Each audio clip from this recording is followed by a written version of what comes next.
Hi viewers, welcome to our channel. ప్రస్తుతం మనతో పాటు భరద్వాజ్ గారు సీనియర్ జర్నలిస్ట్ ఉన్నారు. వారితో ఒకసారి మాట్లాడదాం. సార్ నమస్కారం. సార్ నమస్తే అండి.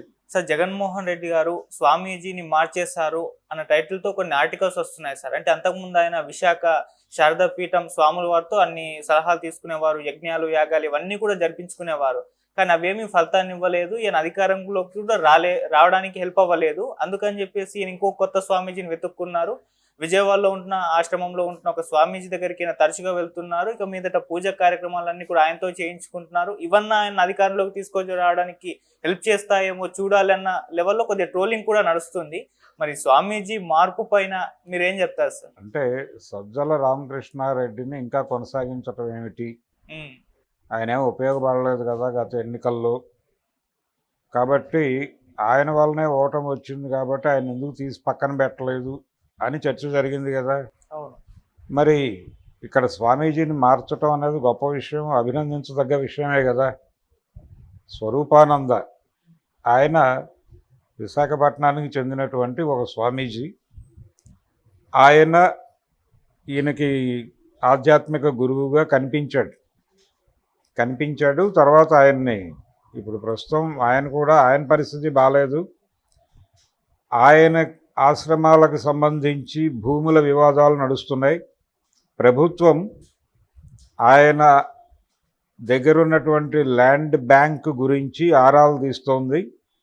ఆయన కొంచెం సాంకేతిక పరమైనటువంటి ఇబ్బందుల్లో ఉన్నాడు. ఇప్పుడు ఎలా సెటిలైట్ చేసుకోవాలి అనే ప్రోగ్రాంలో ఉన్నాడు స్వాముల వారు. అయితే ఇదే టైంలో జగన్మోహన్ రెడ్డి గారు శృంగేరి పీఠానికి మారాడు. శృంగేరి పీఠానికి చెందినటువంటి స్వామీజీ దగ్గరికి వెళ్ళాడు. ఆయన వెళ్ళి అక్కడ దర్శనం చేసుకున్నాడు. ఆయనతో పాటు వెల్లంపల్లి, అలాగే మల్లాది విష్ణు, అవినాష్ అందరూ వెళ్ళారు. అందరూ వెళ్ళి దర్శనం చేసుకుని వచ్చారు. అయితే ఈ విధుశేఖర అనేటువంటి స్వామీజీ ఈయన ఏదైనా ఆయనకి మరి ఉపయోగపడతాడా అంటే కల్ట్ ఉంది ఆయనకు కూడా. శృంగేరి పీఠాన్ని నమ్మిన వాళ్ళు ఉన్నారు, అనుయాయులు ఉన్నారు. దానికి సంబంధించిన ఒక ఇమేజ్ ఉంది. ఆ ఇమేజ్ తనకు ఏదన్నా ఉపయోగపడుతుంది అనే ఉద్దేశంతో వెళ్ళుంటాడు ఆయన. బహుశా మల్లాది విష్ణు గారు లీడ్ చేసి ఉండొచ్చు. అలా ఆయన ఆ స్వామీజీ దగ్గరికి వెళ్ళి దర్శనం చేసుకుని వచ్చాడు. అంతవరకే విషయం. అయితే ఈ స్వామీజీలు వీళ్లతో ఏమిటి ప్రయోజనము అంటే ఒక సమాజానికి ఒక పాజిటివ్ సిగ్నల్ పెడుతుంది. చిరంజీవి గారు జగన్మోహన్ రెడ్డి గారి దగ్గరికి వెళ్ళి వినమ్రుడై నమస్కారం పెట్టడం వివాదాస్పదమైంది ఆ రోజుల్లో. నిన్న అంటే ఈయన ఆ విధుశేఖర దగ్గరికి వెళ్ళినప్పుడు అలాగే దాదాపుగా ప్రణమిల్లాడు జగన్మోహన్ రెడ్డి గారు. ఆయన నిలబడి నమస్కారం పెట్టినటువంటి ఫొటోస్ చూసాం మనం. చాలా వినయం ఉంది. ఇది ఒక సమూహంలోకి పాజిటివ్ వెడుతుంది అనే ఉద్దేశంతో చేసుండొచ్చు. పైగా తన మీద ఒక బ్రాండ్ ఉంది. ఆ బ్రాండ్ నుంచి బయటకు రావటం కూడా వ్యూహం కావచ్చు. ఈ మధ్య చూసామంటే పూచికి పుల్ల దొరికినా బ్రహ్మాస్త్రం చేసే ప్రయత్నం చేస్తోంది తెలుగుదేశం పార్టీ. ఆ మధ్య మనం లడ్డూ వివాదం చూసాం, తిరుమల వివాదం చూస్తున్నాం.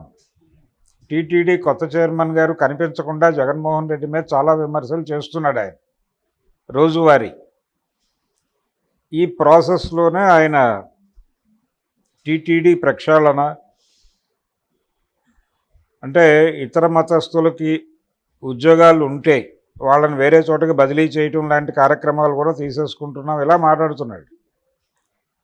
ఈ క్రమంలో ఒక సమాజాన్ని లేకపోతే ఒక సమూహాన్ని కొంచెం వాళ్ళకి సంబంధించినటువంటి సెంటిమెంట్లని తను రెస్పెక్ట్ చేస్తున్నట్టుగా ఒక సిగ్నల్ వెళ్ళటం మంచిది అని అనుకుని ఉంటాడు జగన్మోహన్ రెడ్డి.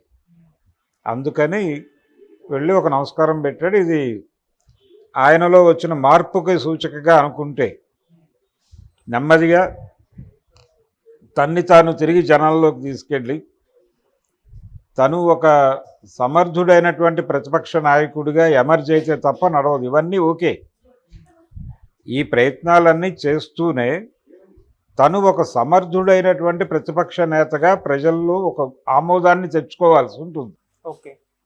అంటే జనాల రోజువారీ సమస్యల్ని పరిష్కరించడంలో ప్రభుత్వ వైఫల్యం గురించి నువ్వు గ్రౌండ్లో నిలబడి నిన్న ఎలాగైతే మీ ప్యాలెస్ నుంచి బయలుదేరి వారి ఆశ్రమానికి వెళ్ళి, నేను అనుకోవటం సత్యనారాయణపురం ఏరియాలో ఉంటుంది వీళ్ళ ఆశ్రమం, బహుశా అక్కడికే వెళ్ళుంటారు ఈయన అనుకుంటున్నా.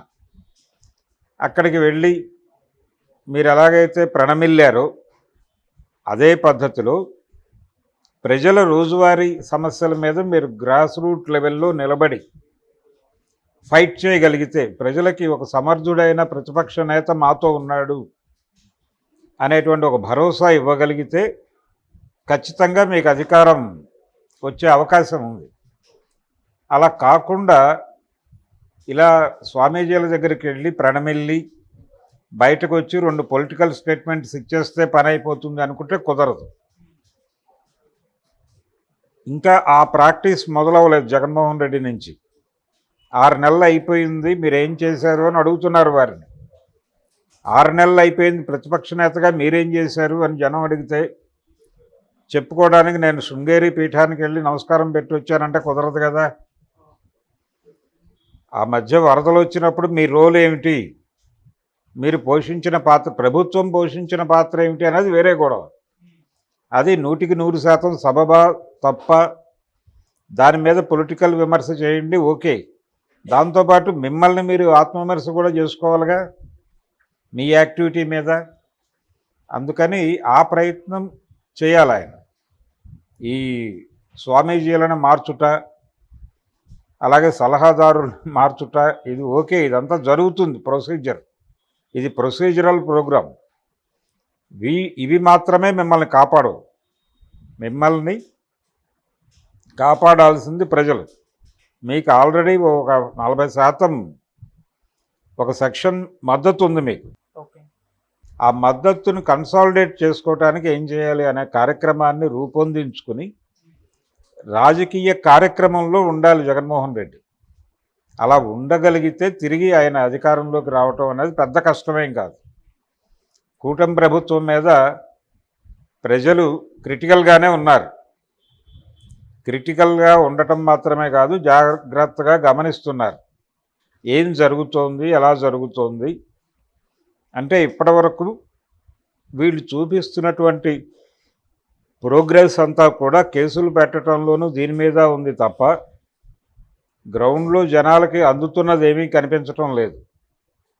అందుకని చంద్రబాబు నాయుడు గారి సంపద సృష్టిస్తాను అనేటువంటి నినాదం కూడా ఎక్కడ సంపద సృష్టించటం లేదు జనాలకు.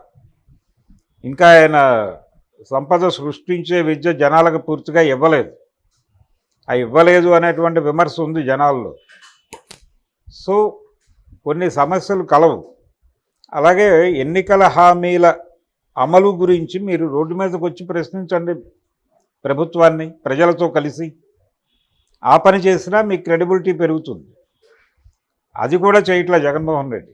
అది కూడా చేయకుండా ఏదో స్వామీజీ దగ్గరికి వెళ్ళి దండం పెడితే ఏదో ఒక సమూహం మన వెనకాల నిలబడిపోతుంది. అక్కడ మన మీద ఉన్నటువంటి ఆరోపణలు అంటే అంటే ఆయనకి ప్రతిపక్షం, ప్రస్తుతం అధికార పక్షమైనటువంటి తెలుగుదేశం ప్రభుత్వం నుంచి, మంత్రుల నుంచి తన మీద వస్తున్నటువంటి విమర్శలను తిప్పికొట్టచ్చు. ఇలాంటి ఆలోచనలన్నీ వర్కౌట్ అవుతాయని నేనైతే అనుకోవడం లేదు. ఆయన మార్చాలి, రూట్ మార్చాలి. రూట్ మార్చడం అంటే ఆ స్వామీజీ నుంచి ఈ స్వామీజీకి మారటం కాదు. ఆయన ప్రజాక్షేత్రంలోకి వెళ్ళి పనిచేయటం నేర్చుకోవాలి. చెప్పడం కాదు, తెలుసుకుని పనిచేయాలి. అది గనక చేయగలిగితే సక్సెస్ అవుతాడే. Okay sir, thank you so much. Thank you.